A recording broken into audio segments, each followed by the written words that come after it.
அரசியல் மேடை நேயர்களுக்கு அன்பு வணக்கம். மும்மொழி கொள்கைன்னு இவ்வளோ நாளாக கதறிட்டு இருந்த திமுக இப்போ அடுத்த பிரச்சனைக்கு வந்துருச்சு. என்ன பிரச்சனை அப்படின்னு பார்த்தீங்கன்னா, தொகுதி மறுசீரமைப்பு பிரச்சனைக்கு வந்துருச்சு. அதாவது 25 ஆண்டுகளுக்கு ஒரு முறை நீதித்துறை, நம்ம நாட்டோட நீதித்துறை முடிவு செய்யும் எத்தனை தொகுதிகள் வைக்கலாம், அதாவது மக்கள் தொகையை கணக்கெடுத்து அதற்கப்புறம் எத்தனை தொகுதிகள் கொண்டு வரலாம், எத்தனை தொகுதிகளை குறைக்கலாம், எத்தனை தொகுதிகளை இன்க்ரீஸ் பண்ணலாம் அப்படின்றத நீதித்துறை தான் முடிவு செய்யும்.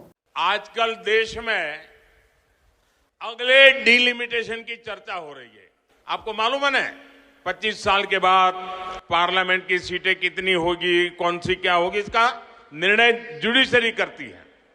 ஆனா இப்பவே திமுக என்ன பண்ணிருச்சு, அனைத்து கட்சி கூட்டத்தெல்லாம் கூட்டி அதுல ஏதாவது ஒரு அரசியல் பண்ணி பாஜக மேல வெறுப்பை வளர்க்கணும், மக்கள் மத்தியில எதிர்ப்பை உண்டாக்கணும். அதற்கு என்ன வேலையோ அந்த வேலையை செய்கிறது திமுக. இவ்வளவு நாளா மும்மொழி கொள்கையை கதறிட்டு இருந்தாங்க. திடீர்னு அந்த மும்மொழி கொள்கை பிரச்சனையை விட்டுட்டு உடனே தொகுதி மறுசீரமைப்பு வந்துட்டாங்க. இதெல்லாம் ஒரு பக்கம் இருக்க, இன்னைக்கு தாவேகாவோட 2ஆம் ஆண்டு துவக்க விழா, 2ஆம் ஆண்டில் அடி எடுத்து வைத்திருக்கிறது தாவேகா. அதனால அதற்கு ஒரு விழா நடத்தி அதுல விஜய் அவர்களும் தேர்தல் வியூக வகுப்பாளரும் சன் ஸ்வராஜ் கட்சியின் தலைவருமான பிரசாந்த் கிஷோர் அவர்களும் பங்கேற்றிருக்கிறார்கள். ஒரே மேடையில் உட்கார்ந்து அந்த விழாவை சிறப்பிச்சாங்க. அதாவது இந்த தேர்தல் வியூக வகுப்பாளர் பிரசாந்த் கிஷோர் இருக்கார் இல்லையா, இவரோட கட்சி பீகாரில் 0, எப்படி 0. ஆனால் சொந்த மாநிலத்திலே விலை போகாதவரை இங்கே கொண்டு வந்து வச்சு இவங்க என்ன பண்ண போகிறாங்க? போன முறை இதே பிரசாந்த் கிஷோர் தான் திமுகவுக்கு வேலை செஞ்சு கொடுத்தாரு. இந்த தடவை தாவேகா கூப்பிட்டு வந்திருக்காங்க. இதில் தாவேகா ஒரு கையெழுத்து போடும் இயக்கத்தை தொடங்கி வச்சாங்க. மும்மொழி கொள்கைக்கு எதிர்ப்பு தெரிவிக்கும் வகையில் கையெழுத்து இயக்கத்தை தொடங்கி வச்சாங்க. ஃபர்ஸ்ட் விஜய் போட்டாரு, அந்த வரிசையில் பொதுச்செயலாளர் எல்லாரும் போட்டாங்க. அந்த வரிசையில் பிரசாந்த் கிஷோரையும் போட சொல்றாங்க. பிரசாந்த் கிஷோர் போட மாட்டேன்னு மறுத்துறாரு.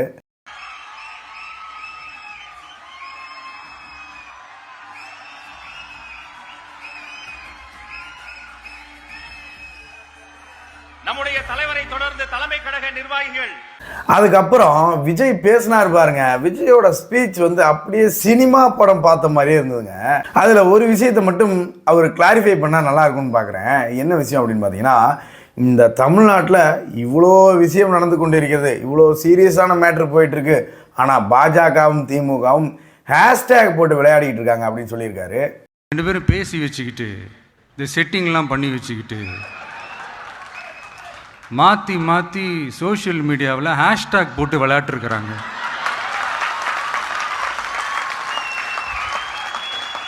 இங்கே என்ன நடந்துக்கிட்டு இருக்கு? அதாவது இவங்க 2 பேரும் அடிச்சுக்கிற மாதிரி அடிச்சுப்பாங்களாம்.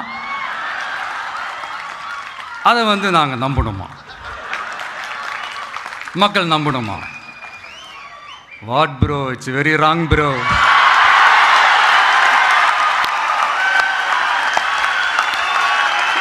சரி, ஓகேப்பா, இதில் என்னப்பா இருக்குது அப்படின்னு நீங்கள் கேட்பீங்க. அடுத்து என்ன சொல்கிறாரு அப்படின்னு பார்த்தீங்கன்னா, இதில் நம்பாளுங்க வேற இடையில போய் டிவிகே ஃபார் டிஎன் அப்படின்னு ஹேஷ்டேக் போட்டு ட்ரெண்ட் பண்ணிட்டு இருக்காங்க. எங்கேயா இருக்கீங்க நீங்கள் ஸ்லீப்பர் செல் மாதிரி அப்படின்னு கேட்குறாரு. இதுக்கு நடுவில் நம்ம பசங்க உள்ள பூந்து அங்கே ஒரு சம்பவம் ஒன்று பண்ணிட்டு டக்குன்னு வெளியே வந்துடுறது. டிவிகே ஃபார் டிஎன் அப்படின்னு சொல்லி. யார் சார் நீங்களா? எங்க சார் இருக்கிறீங்க? ஸ்லீப்பர் செல்ஸ் மாதிரி. நான் என்ன கேட்குறேன், விஜய் பார்த்து இதை தப்புன்னு சொல்றீங்களா இல்லை ரைட்டுன்னு சொல்றீங்களா? இந்த ஹேஷ்டேக் போட்டதை தவறுன்னு சொல்றீங்களா, விளையாட்டுன்னு சொல்றீங்களா, இல்லை உங்களுங்க இடையில அந்த டிவிகே ஃபார் டிஎன்னு போட்டதை உயர்த்தி பெருமையாக சொல்லணுங்கிறதுக்காக இதை சொன்னீங்களா? என்னன்றதை கிளாரிஃபை பண்ணுங்க. அதாவது இவங்க பண்ணது தப்பு அப்படின்னா, திமுகவும் பாஜகவும் ஹேஷ்டேக் ட்ரெண்ட் பண்ணது தப்புன்னா உங்களுங்க ட்ரெண்ட் பண்ணதும் தப்பு. இது ரைட்டுன்னா உங்களுங்க பண்ணதும் ரைட்டு. ஓகேவா? ஏதாவது ஒரு பக்கம் நில்லுங்க. ஃபர்ஸ்ட்ல இருந்து இன்ன வரைக்கும் சொல்கிறாங்க எல்லாரும், ஏதாவது ஒரு நிலைப்பாட்டில் நில்லுங்க அப்படின்னு எல்லாரும் சொல்லிட்டு இருக்காங்க. அதுக்கு தகுந்த மாதிரி நீங்களும் கொஞ்சம் போய்கிட்டிங்கன்னா, அரசியலில் கொண்டு போனீங்கன்னா கொஞ்சம் நல்லா இருக்கும்னு நான் சொல்கிறேன். அதற்கப்புறம் பார்த்தீங்கன்னா, அமித்ஷா இன்னைக்கு கோவை வந்தார் இல்லையா, அதில் அந்த அடல் அரங்கத்தில் மீட்டிங் நடந்தது. அதில் உள்துறை அமைச்சர் திரு அமித்ஷா அவர்கள் நிறைய விஷயத்தை பேசியிருந்தார். அதில் அந்த மறுசீரமைப்பு, தொகுதி மறுசீரமைப்பு பற்றி பேசும்போது அண்ணாமலை அவர்கள் என்ன பண்ணுறாரு அப்படின்னு பார்த்தீங்கன்னா, அங்கே ஒருத்தர் டிரான்ஸ்லேட் பண்ணிட்டு இருக்காரு. டிரான்ஸ்லேட் பண்ணிட்டு இருக்கும்போது அண்ணாமலை அவர்கள் எழுந்திரிச்சு அந்த மைக்கை வாங்கி அதாவது பிரதமர் சொல்லிட்டாரு தொகுதி குறையாது, அதனால் விகிதத்தின் அடிப்படையில் தான் இதாகும், அதனால் நீங்கள் பயப்பட வேண்டியதே கிடையாது, தொகுதி குறையாது அப்படின்னு அண்ணாமலை அவர்கள் சொல்லியிருக்கிறார்.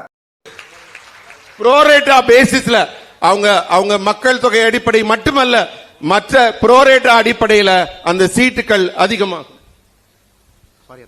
நம்முடைய பிரதமர் அவர்கள் மிக தெளிவாக பாராளுமன்றத்தில் சொல்லி இருக்கின்றார்கள், விகிதாச்சார அடிப்படையில். இன்னைக்கு எவ்வளவு பாராளுமன்ற உறுப்பினர் இருக்கின்றார்களோ இந்தியா முழுவதும் விகிதாச்சார அடிப்படையில் அதே உயர்வு இருக்கும் பொழுது எந்த மாநிலத்திற்கும் ஒரு சீட்டு கூட குறையாது என்பதை நம்முடைய பிரதமர் அவர்கள் உறுதிப்படுத்தியிருக்கிறார்.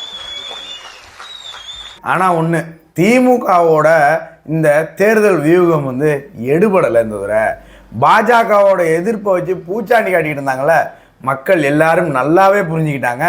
அதாவது ஏழை வீட்டு பிள்ளைகளும் கவர்மெண்ட் ஸ்கூலில் படிக்கிற பிள்ளைகளும் எல்லா மொழியும் கற்றுக்கணும், தேசிய மொழியும் கற்றுக்கணும் அப்படின்னு மக்கள் தெளிவாக சொல்கிறாங்க.